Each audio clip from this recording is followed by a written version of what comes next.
welcome to the preview show for this Saturday night's big Channel 5 Hennessy Sports show. Boxing returns to free live television in the UK. The headline is Shakan Pitters against a tough opponent in Chad Sugden for the British Light Heavyweight Championship.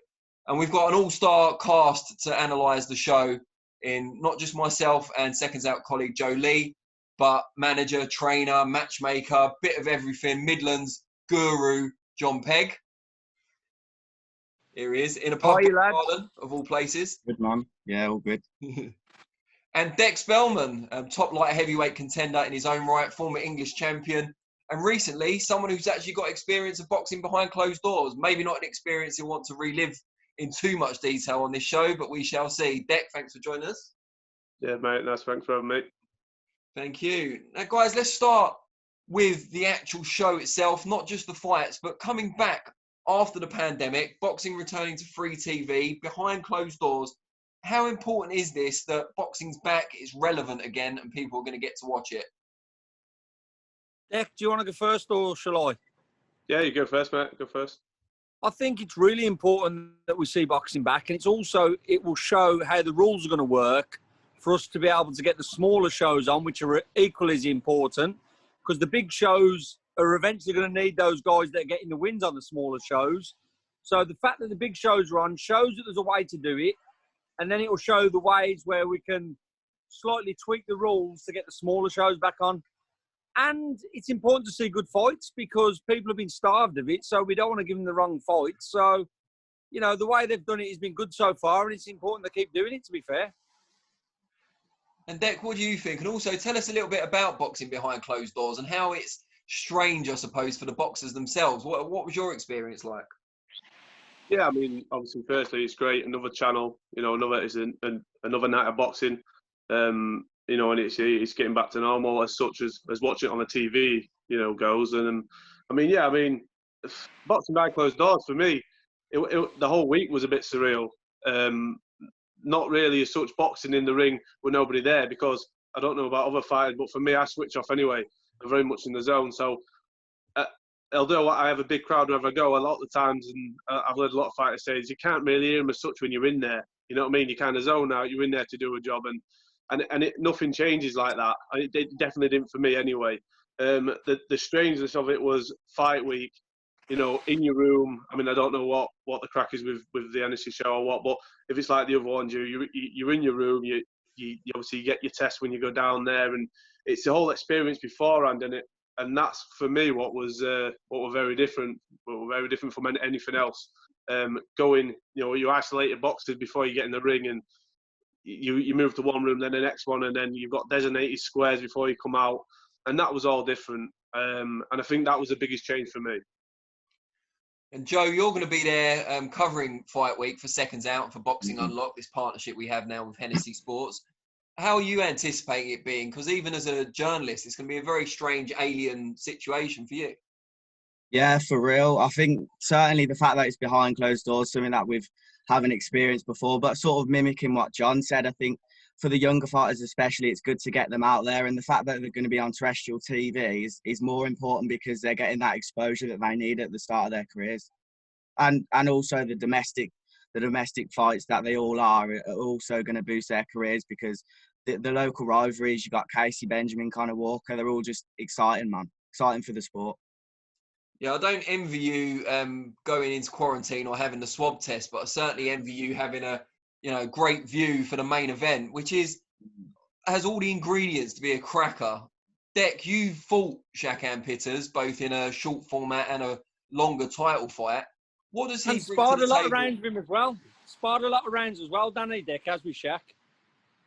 So Dec, what do you think he brings to the table, aside from the obvious of his height and his reach? What does he do well that people maybe haven't noticed so far?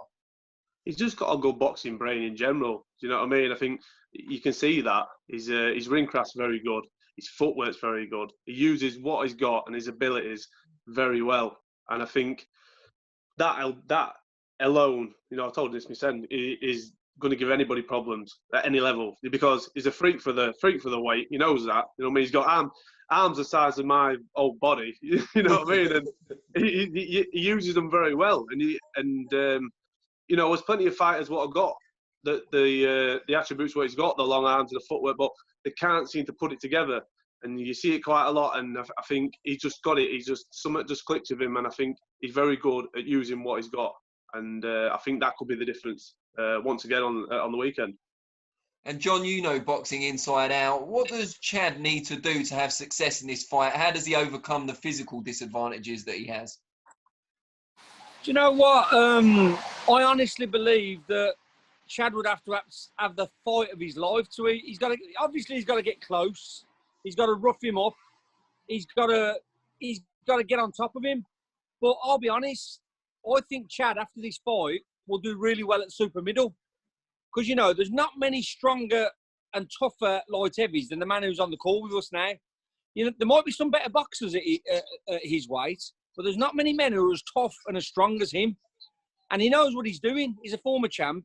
And he really struggled to get past Shaq's jab and footwork. And like I say, if you've got Dec's chin and his power, and you're struggling to get close to him, I think it's going to take someone of similar size to Shaq. I don't think you'll get anyone as big.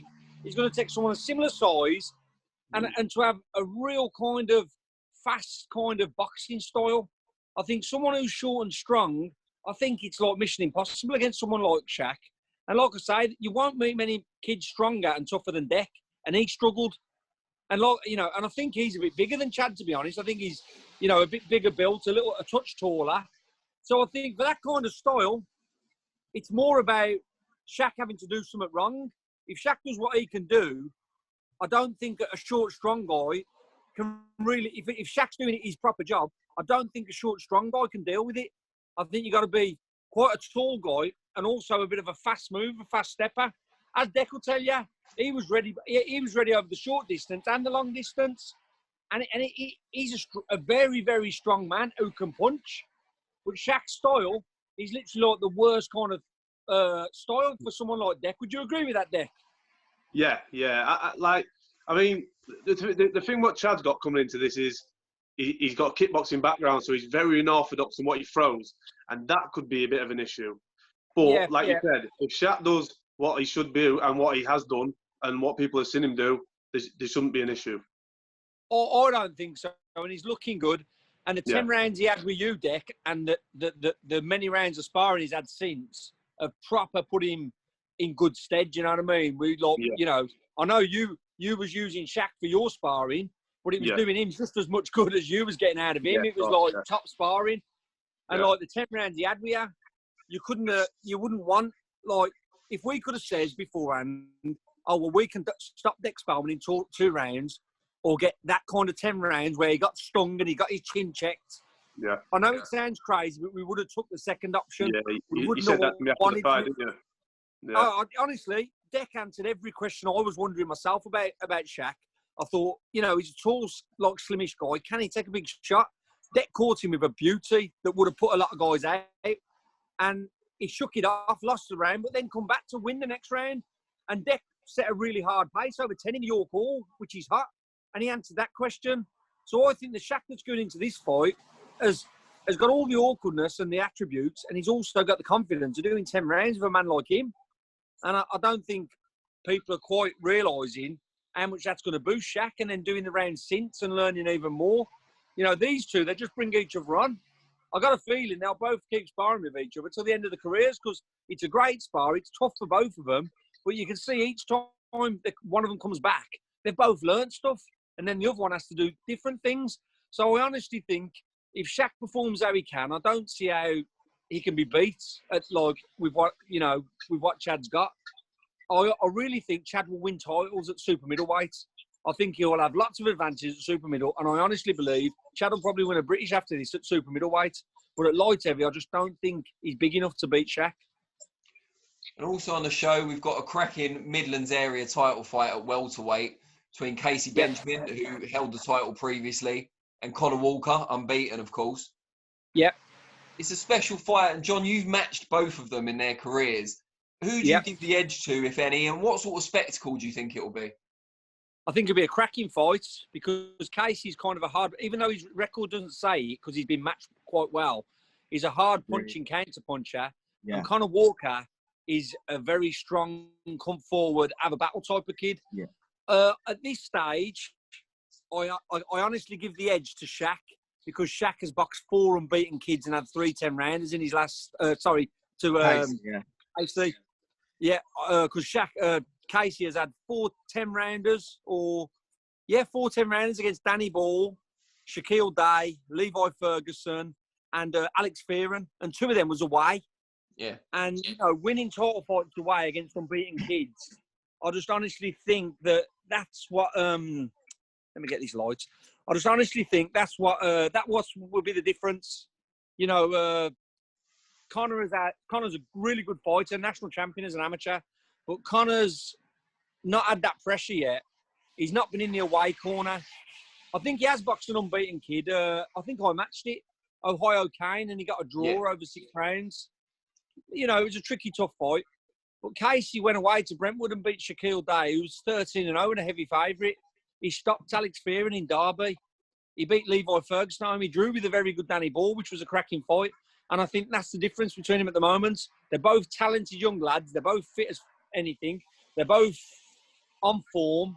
But Casey's had wins against unbeaten fighters in the away corner. And I think that's what's going to be the difference. And Joe, you're particularly looking forward to that fight, aren't you? You were saying earlier. Yeah, I think Shaquille Day coming in overweight. Case Benjamin, he's got such a great mentality. He'll fight anyone, anywhere. And as John said, he's a come-forward fighter, is Conor. But I just think Casey's more experienced. And I think he should be at English level at the moment. I think Midlands title is good for the stage, well, the pandemic situation and everything. But he could be at English and maybe even British at the moment. So that's a cracking fight. Well, the fight against Day was a final eliminator for the English. But because Echo Esserman's in line for the British in the queue, but he doesn't want to give it up until he's ready, which is fair enough. We was happy to vacate the Midlands for someone else to fight for, but then Conor says he'd only take these fights if there was a title on the line. So we've had to go back over old ground to make the fight happen. But it's just a cracking fight. And again, I think Casey will have the edge, but I think Conor Walker goes on to win titles afterwards.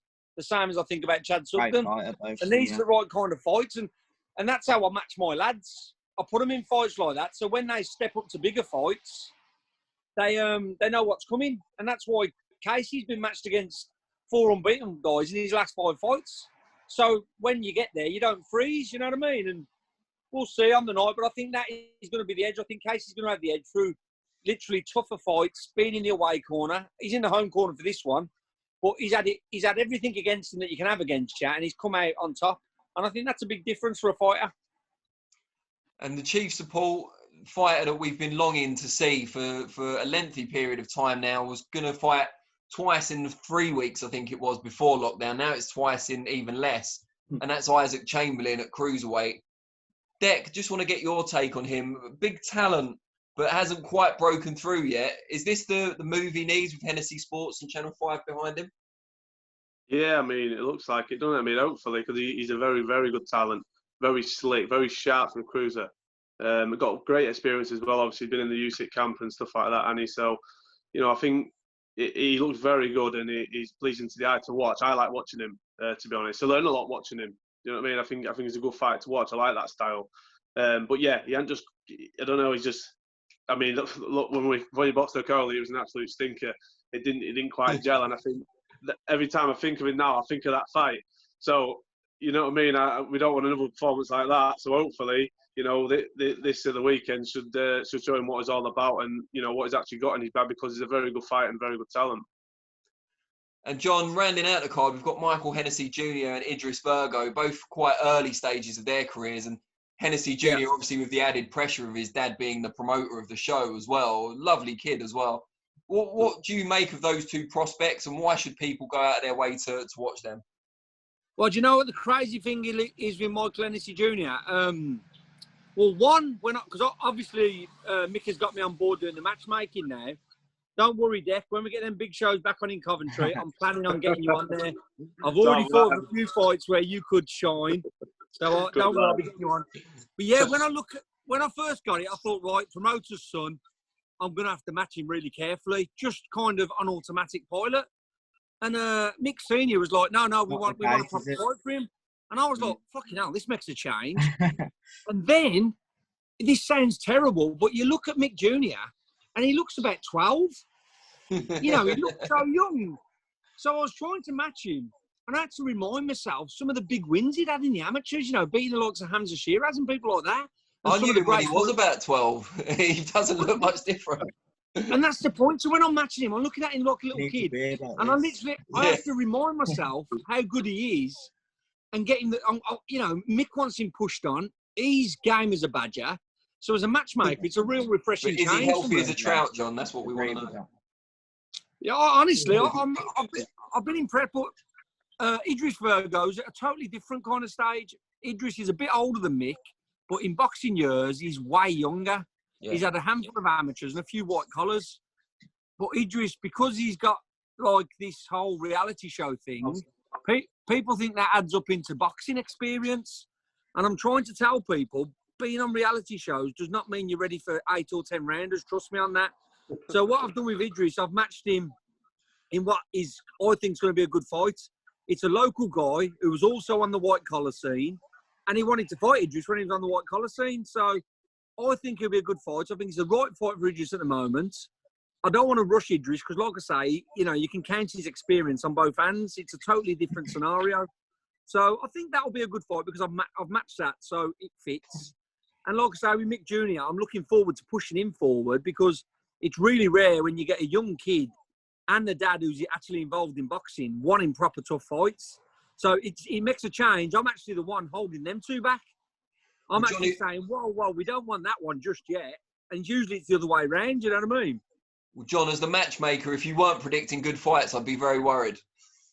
No, I'll be honest, Danny. You've asked people, and I'll say to you, that's going to be a boring one.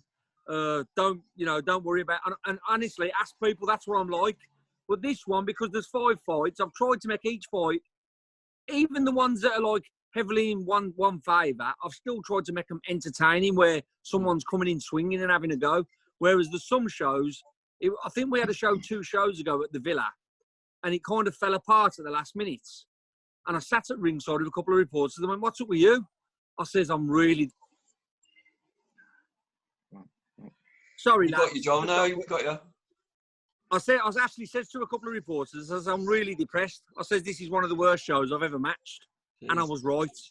But it was a one-off. They don't usually happen, but I do try and match good shows. And you've got me, you can have me as a witness here. I've already says, when we get the shows back on at Coventry, I want to get Dec Spelman on.